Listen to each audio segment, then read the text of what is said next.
Thank you. I would like first to express my pleasure for participating in an event with such a topic which is extremely important for understanding Second World War. Without it, it's impossible. The topic is camps as source of forced labor in Serbia. This is the German occupational area, and also camps that are colloquially most often referred to as concentration camps, although of course there were no classic concentration camps that we know from the Third Reich itself, but these are camps that were in a way part of the system, formally in German terminology and nomenclature. There were called reception camps, or however the translation may be. The first use of prisoner labor force was included Jews. It was mentioned here. Since the beginning of occupation, they had work obligation, and they were a type of work camps, labor camps. These are the camps in Shabbat. This is a Jewish camp, which was in the engineer barracks near the old town of Shabbat, and the Topovske Šupe camp in Belgrade, which was a labor camp for a while, from where Jews were taken to different locations in Belgrade where they would work throughout the day and then return to the camp. These camps quite soon got the function with the spread of uprisings and repressing forces.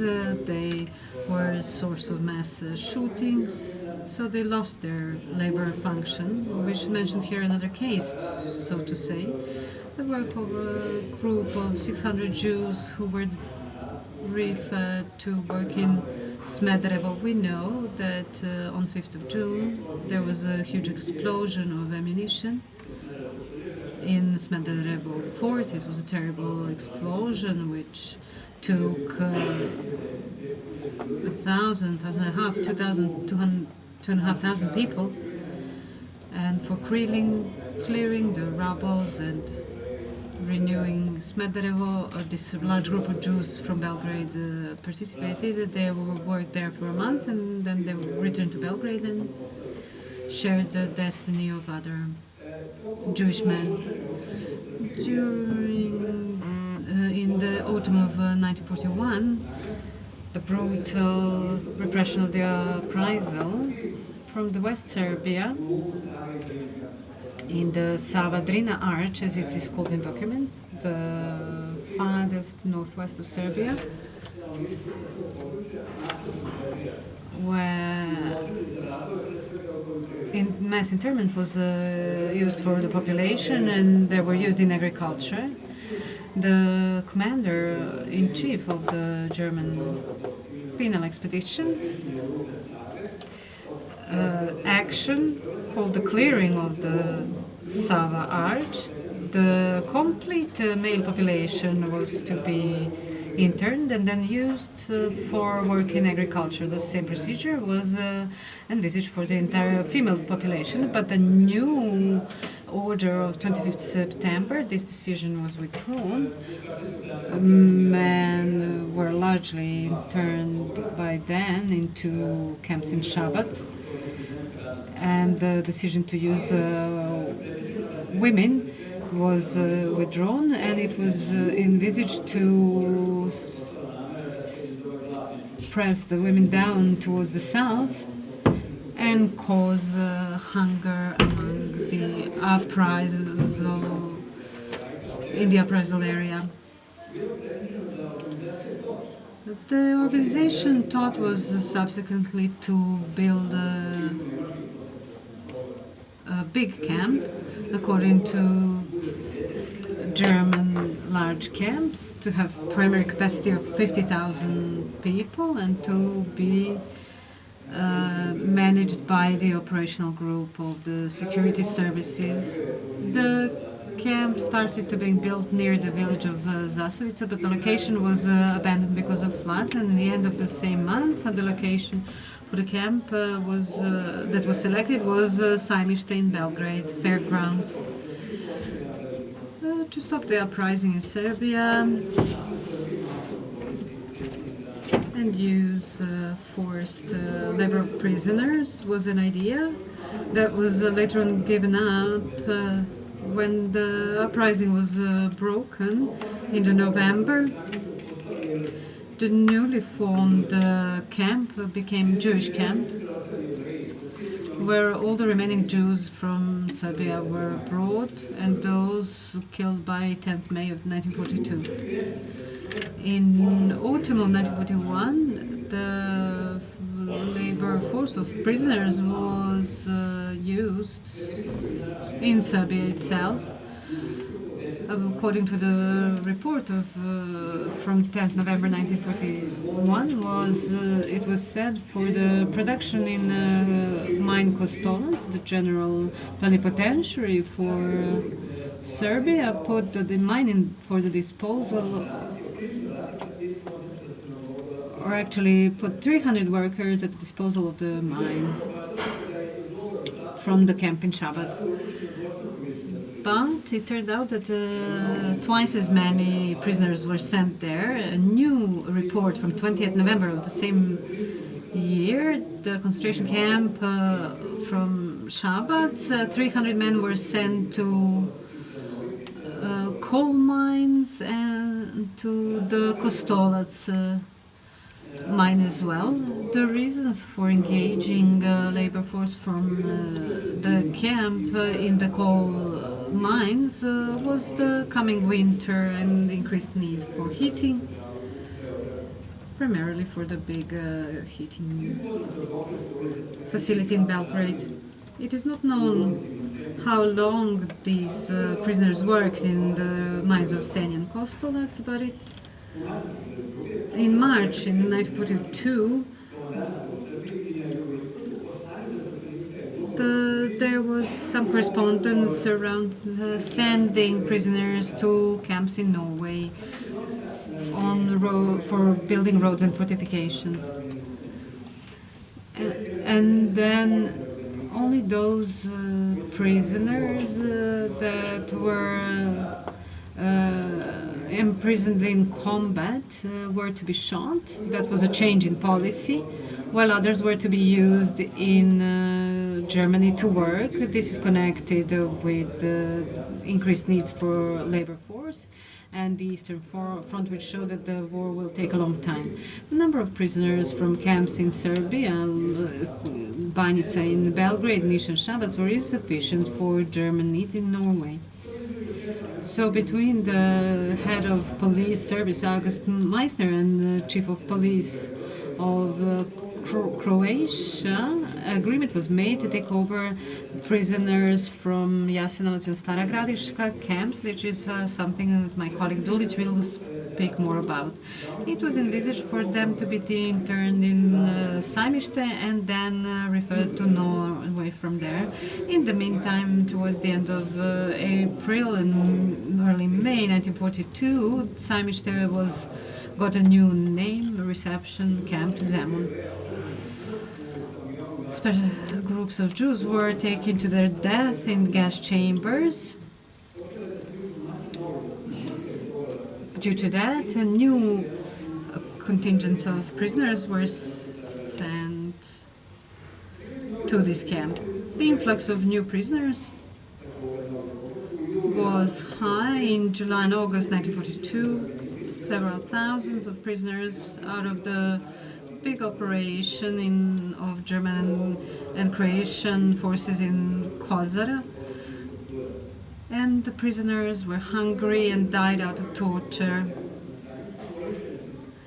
These first groups were used for forced labor, especially for the building of the new camp of the organization taught at the confluence of Sava into Dunav,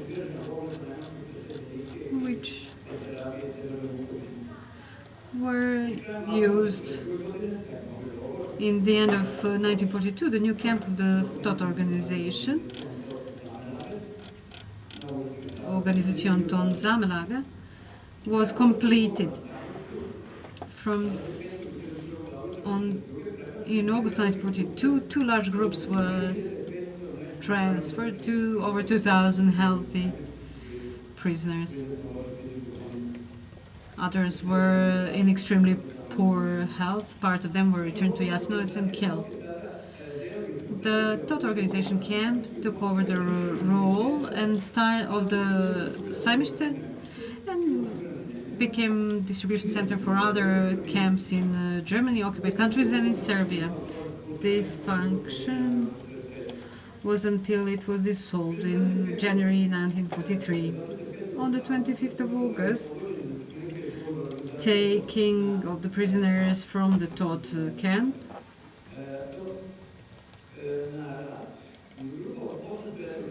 to work, a group of 800 prisoners was sent to Danube Island downstream. Because of terrible working and living conditions, only 89 of them returned.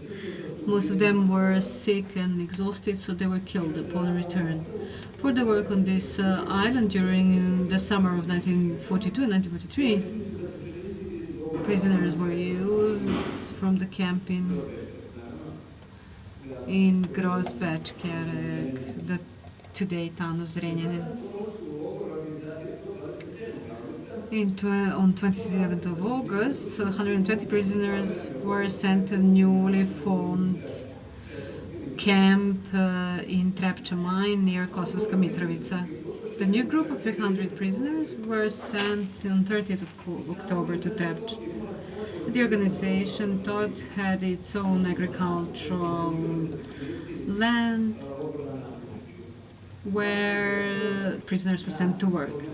In Banatski Brestovac, the organization Tot Gut, the agricultural holding. In November 1942, 30 prisoners were sent. And in Vlajkovac, another holding, 40 prisoners were sent to. Banatski Brestovac, several groups of prisoners from Banjica. From the camp in Ušće, several groups were sent to Norway in 1942 and 43. In October 1942, prisoners from Sajmište camp were sent to German concentration camps. First to Mauthausen, then to Auschwitz and other camps. A part of the prisoners were sent also to Freie Arbeiterhausen, to Germany, to work around big industrial centers. In December 1942, large groups of prisoners were sent together with the prisoners from Banjica in a camp near Thessaloniki. The next year, another group was sent to a different camp near Thessaloniki. During 43, people were still sent to work in Serbia, forced labor, primarily in mine. In the meantime, in Bor and around were achieved greater production, and the demand for labor force was increased. So a big contingent of Jews, 6,000 Jews, was brought here, and also from Bačka and prisoners from Sajmište. The transport of 300 prisoners from Sajmište, mainly from Bosanska Krajina, Kordun and Banija, were transferred from Sajmište to Bor. These were mainly men, older boys, captured during the Vice operation in western Bosnia. They were held in the Brun camp in Bor. which was one of the numerous camps around Borke. As many persons unable to work were sent from Saimište, two groups were returned to Saimište from this transport during the summer and autumn 1943. In the meantime, deportation of prisoners from Saimište were sent next to Trepča, May, June, July, and September 1943.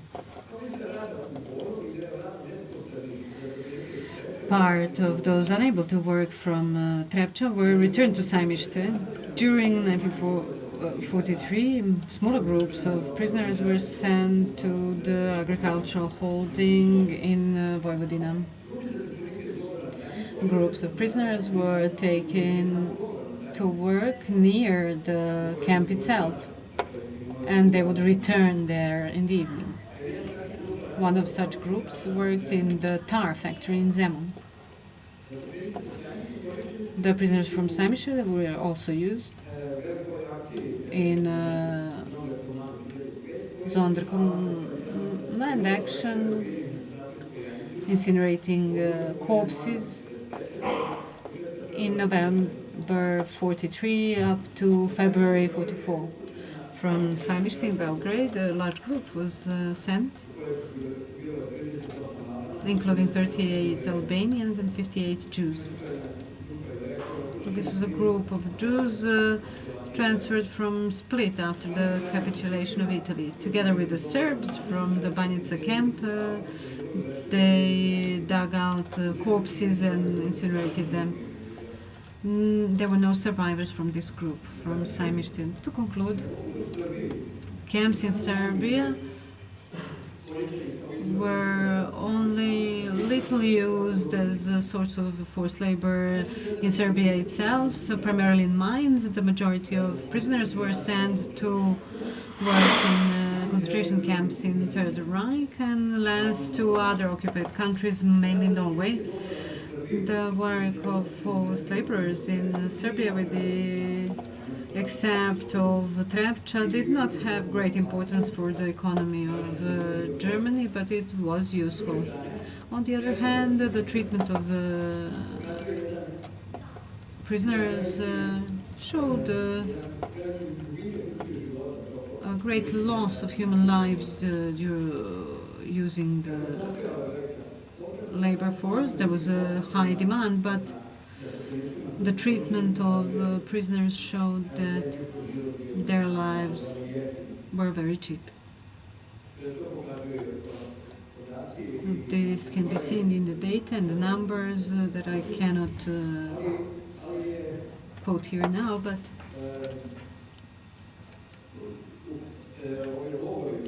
these camps in Serbia that were a source of labor force should be seen as part of a broader system of German camps in both occupied countries and the Third Reich itself.